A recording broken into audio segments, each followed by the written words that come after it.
Good evening, good morning, good afternoon. This is Harry from Spurs TV with a post-match reaction video. So this will come out in the morning on Monday because obviously we played Sunday and I kind of need some time to reflect on what happened. So this is Spurs' third loss on the trot. Again, we lost at home to Villa. If you speak to my dad, he'll tell you that he wasn't happy about it, losing at home to Villa. But for me, if you guys saw the Southview Coy's prediction show, I did predict us to lose 3-1. So I wasn't that surprised. I felt like if we talk about the game as a whole, we did miss a lot of chances, like people might say, but we kind of played into Villa's hands in some ways because Villa actually prefers to play on the break. Some people may point to the fact that Emerson and Davies were the centre-half pairing. We'll go into the lineup in a bit, and that was maybe the difference. But let's just begin and talk about it from the top. So obviously the lineup was Vicario. You had, like I said, Emerson with Davies in the centre of defence. You had Porro and Ludogi who came back, which is a very welcome thing, to be honest, down the left-hand side. Then the midfield three was very interesting, actually, from Ange. I'll tell you in a bit how I thought about that midfield three.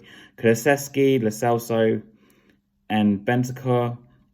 And then you had the front three of Brian Hill, which was, I guess, one of the biggest surprises for me because I didn't think he'd play him straight away. But I guess what options does he have at this point? Johnson. So Johnson played on the right. At least he started on the right this game, and Gill was on the left. And obviously Son played up front. Now, my thoughts on the lineup. Some people would say, oh, well, it's good that he put such an attacking lineup out. Well, okay. I was very against Bentancur playing, and I do think that it was a massive risk, and I know some people may say he was our best player whilst he was on, but Cash targeted him. I'm going to stick by what I think. I think Cash targeted him. If you watch the replay, he went for the same foot that he was injured on, and he was a risk, and God knows how long Bentancur's going to be out for now. For me, I would have just eased him in. I wouldn't have played him against Villa. I would have given him another sub appearance for another 30 minutes, maybe bring on the second half if we're chasing the game.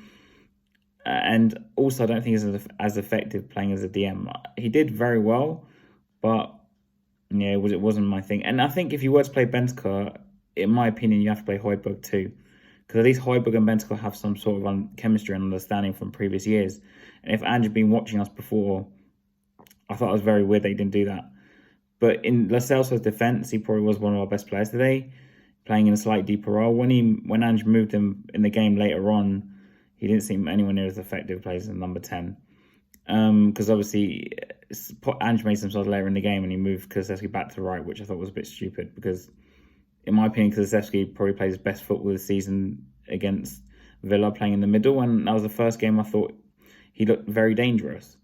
On the right, I just thought he was doing the same things as normal the past 10, 12 games, or how many games we played now.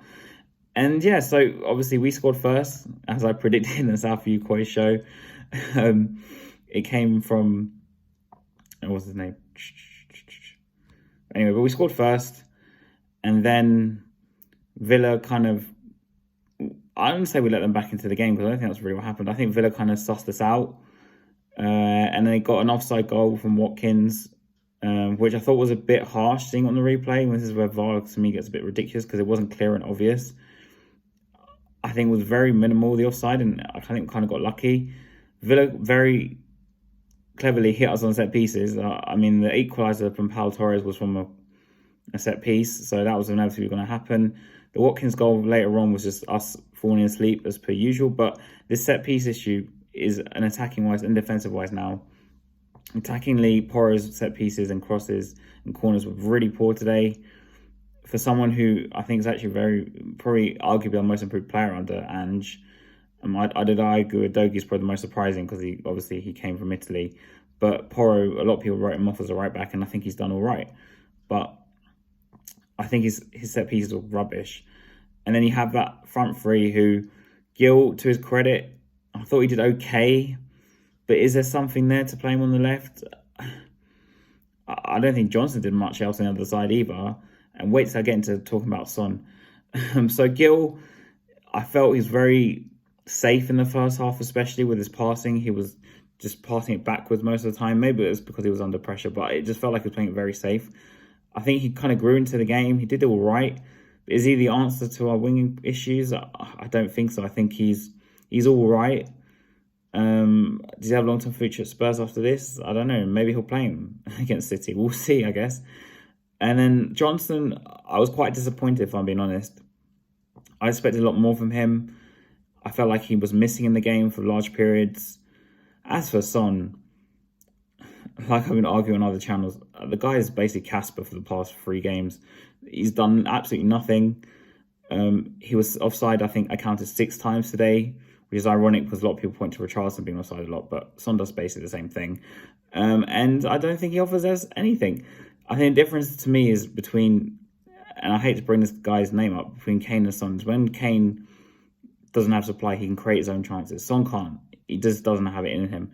Coupled with the fact that Son is 31, he relies more on his pace. I just think I think if we get a big offer in the summer, we need to sell Son. And we'd go out and buy like a proper striker, because I don't think in the long term he's going to do it. Maybe 1 or 2 years. And I just want to criticize something else about Son. And people are going to say, oh, you're being really harsh about this. But when we're playing well, everyone's saying Son was like the best captain choice, yeah? Now we're playing badly, where is he? Because for me, the best captains are the captains who actually galvanize the team when we're on like a downer, right? In the last, like I said, last 3 games, he's done nothing. I haven't seen him even go to a player and tell him to do something different. Okay, now I'm going to get to the next segment, right? I want to talk about Ange, because I thought he was way too predictable. I mean, the team selection, again, initially when I saw it, I thought it was very unbalanced. And maybe you could argue in his defence with Bentancur, he was forced to play him, but you could easily could have stuck Højbjerg next to him to help him a bit there, or I would have put Højbjerg personally with, if you're gonna, like I say, if you play Bentancur, you have to play Højbjerg, or you play Højbjerg, you have to play at least. I know the Celso played well, but I would have played someone else there probably. Like, okay, what I'm trying to say is, I wouldn't have played 4-3-3. I think, in fact, I don't think we didn't respect Villa enough. And I would have played 4-4-2. I said this to loads of people before the game. I would have put Kulu up top with Son. I would have put Johnson on the right. Lo Celso actually would have played him, but I would have played him on the left wing. I put Højbjerg with Skip in the middle. And some people may say that's very negative, but they were killing us, especially in the wide areas. And our defence, I think we need to stop with this. Just play some of the young players, please. I know Dyer almost came on because he warmed up later on, but it was just, to me, it was just ridiculous. You might as well play Dorrington at this point, because Emerson was awful. I thought as a centre-half, he was rubbish. Davies was getting caught. I know I praised him on a lot of channels about the Wolves game, and I thought, he played well against Wolves, to his credit. But long time ain't going to work. So what do?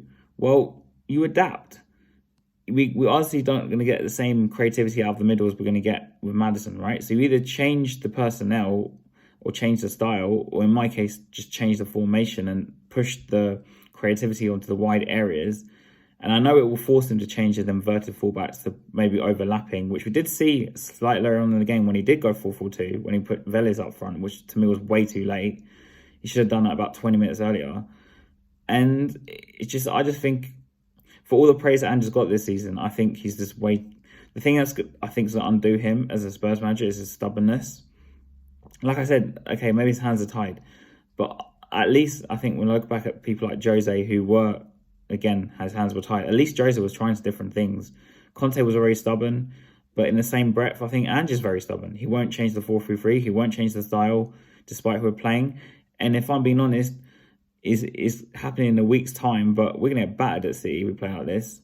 Absolutely destroyed. So he needs to change it. He needs to do something different.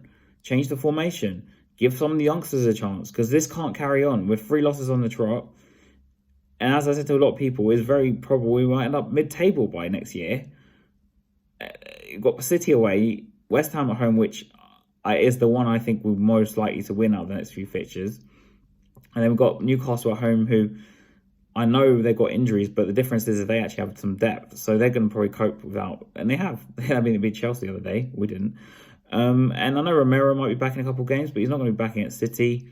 Romero himself isn't exactly the most reliable person. He's actually, in my opinion, a liability at this point. I think he's going to... be more harm than good maybe in the future. We don't know. We don't know what Romero we're going to get every game now. So it's not looking great. But as for the result, I thought it was a fair result. Like I said, some people may point to our chances, but if your striker's not turning up, you're not. I don't know. We really miss Maddison and Van de Ven. I think if those two played, it would have been a different story. But we just don't. It's gonna be a long. It's gonna be a long winter, guys. And yeah, come on, you Spurs.